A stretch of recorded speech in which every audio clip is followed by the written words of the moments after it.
So it's a real pleasure today to be speaking to Dr. Mike Carslaw, who's the head of St Leonards School in St Andrews. But you're more than just the head of this school, even though it's a wonderful school. You're more than that. Tell us a little bit about all the wonderful things that you've been doing.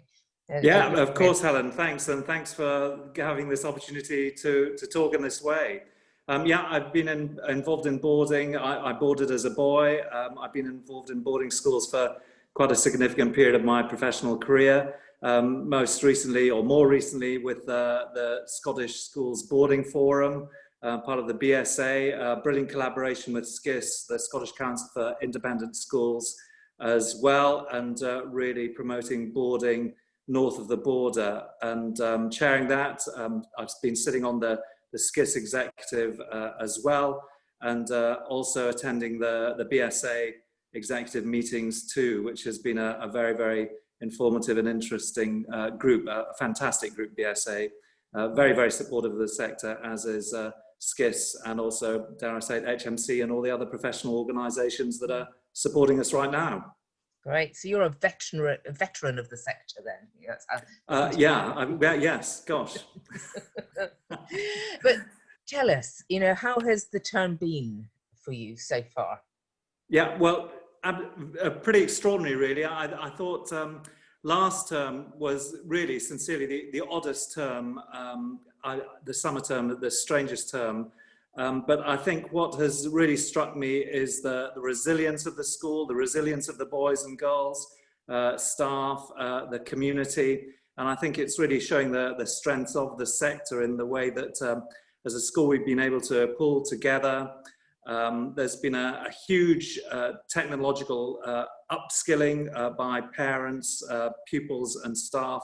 I think we've compressed really about 5 years worth of development into 3 months. And the way this term has started, we've started with a full program of activities. All our boarders, nearly all of our boarders have made it in. We're a little bit worried about getting everybody in, but I think everybody's made it. We've got a few who are arriving at half term, and they'll be quarantining over half term, but we've got a full program. And I think it's running really pretty well. The good weather has helped. We've been trying to push a lot more things outdoors, and of course in our seaside location here, we're right beside the beach, and we've got a lot of rather nice greenery, and that all helps, because I think one of the principles of this term is getting people outside, doing as much of their learning as possible outside, because that's one of the safest places you can be. We've lengthened the time of lessons. We've reduced the changeover, the opportunities for people meeting in changeover times and things like that. One thing I must say is the BSA COVID Safe Charter has been phenomenally helpful with us, and has really helped us get a good framework in which we can get things up and running. So I think I, like schools that are following the COVID Safe Charter, can feel pretty confident that what we're doing is the right thing, and we're doing it as well as we possibly can. Interestingly enough, our recruitment is increasing as well. We're starting to get more interest as well. We've probably got our biggest starting role, we think, which was a little bit of a surprise, but I think it's interesting seeing how people they are finding schools that are doing things well, or as well as they can, and really pushing on with that. So yeah, a very, very strange term, and I think one of the things that's also surprised me is how quickly everybody adapts, and we get into this. I hate the phrase "new normal," but we're in a new normal. But you absolutely know that in 2 or 3 weeks' time the situation could change completely. So we've got to be ready for a number of contingencies. The method of hybrid learning, using technology for learning, has been fantastic, and we've got a number of people who, for whatever reason, can't come in, and they're able to stay participating in lessons and activities as well, as much as possible. So yeah, interesting times. I know it's a cliche, but they certainly are. But have you had to make any material changes to the school? I mean, how have you managed with all of this? Yeah, well, we've got a lot more, quite a few more marquees outside, and we've also got a number of polytunnels we've brought in, which have been absolutely fabulous, which are just outdoor spaces. They're sheltered spaces, and they've been incredibly useful. We've got a number of classrooms outside as well for some year groups, and they're all in their bubbles. In terms of the houses, the houses have got bubbles within the houses as well, so they're all sharing the facilities in a safe way too. So that is actually working very well. And we're temperature checking everybody in the morning, and doing all of those sort of things. And those protocols seem to be working. And when we do have a suspected case, we haven't had a positive case yet at all. But when we do have a suspected case, we're able to get them tested pretty quickly. The bubble goes into isolation, and then when we get the result back, then we get back to normal. So it's all been a bit odd, but I think one of the things that I like to think about the sector is that we're a very resilient sector. We take the situation as we see it, and I think that's very much coming through in this term as well. So I'm really interested in what you said about actually having more students on roll this year. I mean, that feels counterintuitive. Do you think that that's something that you're seeing across the sector? Yeah, well, I think it's very interesting. To be honest, I'm really not sure how it's going to pan out in the future. But I think we're certainly seeing situations where, no matter what we think our situation is, the context that wherever the applicant is, they're thinking that actually, even though we may think there's issues that we need to address here, which we do, and we are addressing them, we're still offering a really good education, a really good opportunity to board or to come to a really good school. And I think those fundamentals are always going to be there. I think parents are always going to seek out a good or excellent education for their young son or daughter. And I think it's really interesting how I think in situations like this that people do think about education very, very deeply, and they're coming to a decision. Yes, yeah, we do think this is the best school or the best option for our son or daughter. And so it is very interesting seeing how that is panning out. And we are offering more financial support as well. I think most schools are too, because we recognise that for some parents this has been a particularly difficult time for them as well. So I think it all comes back to that sense of community that you can generate as a school. And if you can generate that, yes, we are trying to support you. We are all in it together, and we will get through this. And there are going to be plenty of opportunities on the other side. So it's very much thinking about it in those terms. We're very fortunate as a school to have as our motto ad vitam, which we interpret as preparing young people for life. And life's got its ups and downs, and boy, this has been quite an interesting up and down period over the last 3 or 4 months. And I think if we can make the education that we offer here give young people and also the adults in the community as well, help them with that sense of resilience and well-being, that you can get through these tough times. And life has tough times, it also has really good times. So it's preparing people for everything. And that's interesting. Again, speaking as a head of school, to what extent do you feel that the sector has an identity? And you very clearly think about your own school, St Leonards, having this identity and strong identity. And you've talked about other bits of the sector. To what extent do you think that the sector, the independent school sector, has this identity that's striving together, making the best of this new normal? Yeah, it's a really interesting point. I think it's at times like this that the strengths of the sector can show through. We're a very diverse sector. There are all sorts of really interesting schools that are independent schools with all sorts of backgrounds. cultures and ways of doing things. And I think it's we get our strength from that diversity. We're also a very innovative sector. There's also a lot of sharing of good ideas through the professional organisations that we're all involved with. And I think one of the key strengths of the sector, the independent sector, is that a school can decide pretty quickly what the right route is for them. Once they've decided on a particular path or a particular approach, we can make, I and people in my position, we can make decisions pretty quickly to react to our context, and I think that's to the benefit of the school and the sector. One of the things I've noticed from this period is that we've really raised our game, or we had to raise our game in terms of communications and talking to people. And one of the key things has been the quality and the strength of the messages that we are sending out and taking in as well. And I think it's been, we're probably communicating now more with parents and pupils. We're doing it virtually.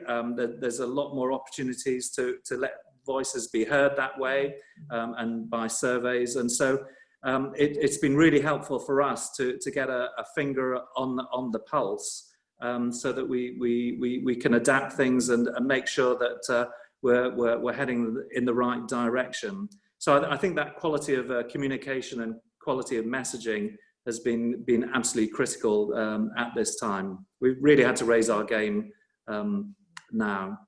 And that sounds like both a challenge but also an opportunity for the future to build on that. I mean, are there any other opportunities? How do you see the schools in the sector developing over the next few years?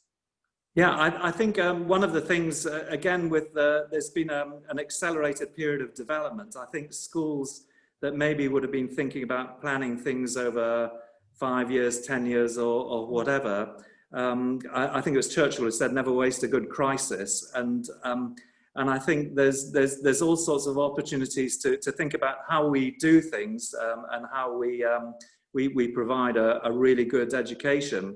The other thing that's been going on is the business of how we examine and assess young people. And I think the events over the last few months have really brought that into sharp focus. My takeaway from that is that really education is all about an approach to learning and how you promote that love of learning. And I think this is an opportunity now for schools to drill into what learning really is, and think about that really very profoundly. And I think that is having a big impact on the sector as a whole. And I think that has to be a good thing, because I think it's at times like this that we can really work out what we're good at, why we're here, and how we can keep doing it as well as we possibly can. Mm-hmm.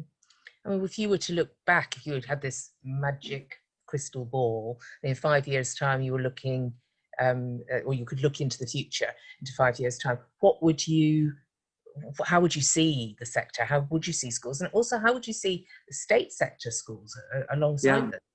Yeah, well, I think in the independent sector, I think again, there's all sorts of really interesting, innovative things going on right now. A lot of schools are questioning the value of GCSEs and the exam system as it stands just now.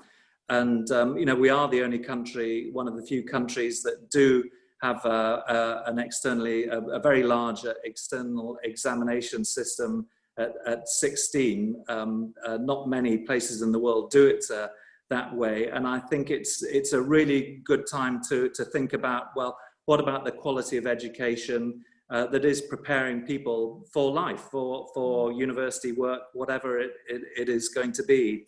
Now, whether it needs to involve an exam system that you have 10, 11, 12 GCSEs or however many it is you sit at as a 16-year-old, yeah, it may be that we do think that that's an important thing, but I think it's really it's a good time to have a bit of a rain check about this, and we've gone through a summer with no written exams, thinking about moving forwards. How can that system continue into the future?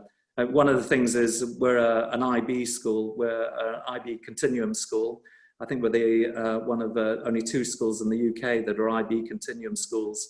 And I think it's given us an opportunity to think about, well, what is our approach to learning from the youngest pupil, and how can we make that move, appear as a consistent and coherent thread through to the oldest, and then on into life.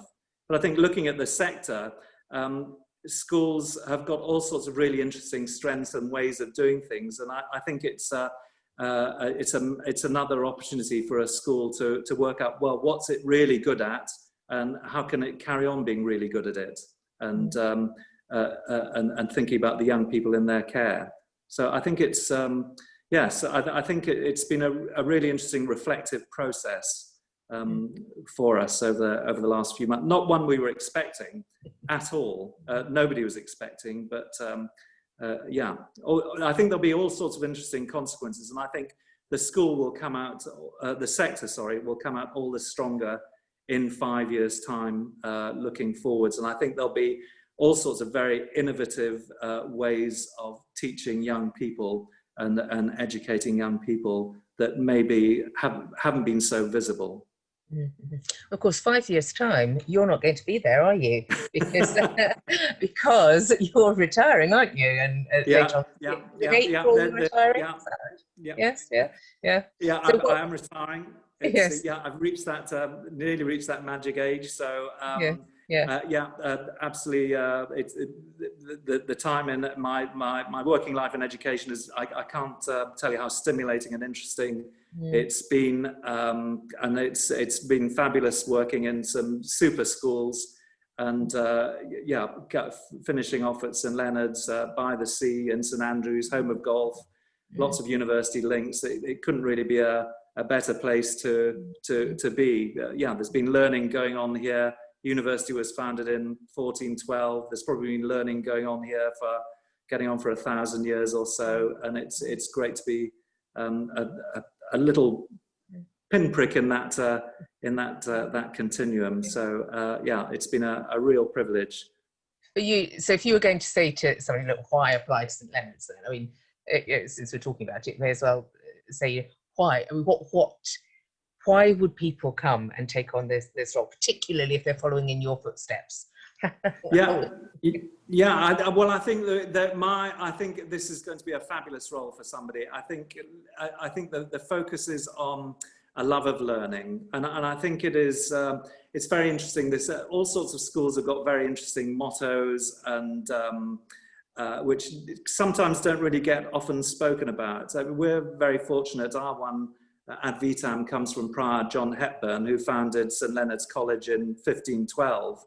And we became a school in 1877, and I think it's it's somebody who really thinks that education is a lifelong venture, and keeping that lifelong love of learning, and really keeping doors open for young people. People have been coming to St Andrews from all over the world for hundreds of years to be educated and to learn, and I think it's looking out to the world as well, and I think that's one of the strengths of a British education, the kind of education we have here in the UK, is that the UK has always been a centre of learning, but has also been an exporter of learning in all sorts of ways, and people have come here for hundreds of years to learn, and that's a fabulous tradition. So I think it's somebody who sees, gosh, I mean, it's sounding a bit grand now, but it's just doing that little bit to keep that going.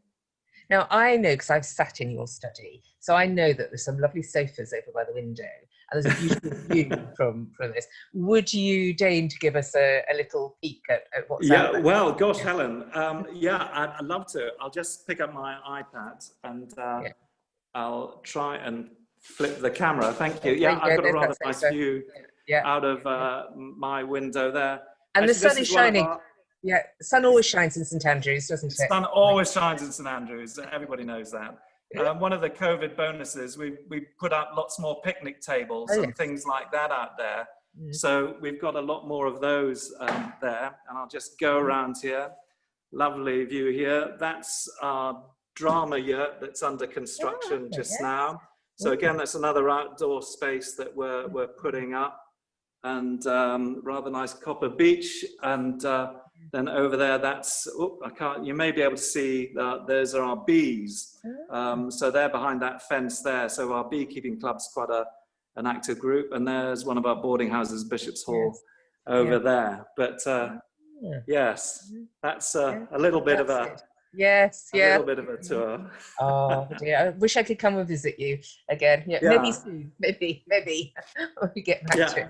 Yes, yeah. Do, Helen. Do. Yes, do. Well, look, thank you so much, Mike. Thank you for taking this time. Thank you for showing us a little bit around, but also just sharing your thoughts on the sector and where we are. So, so if anyone's going to apply for your job, they need to do so soon. No, thank you for that. Anyway, thank you so much. Brilliant. Okay, thanks a lot, Helen.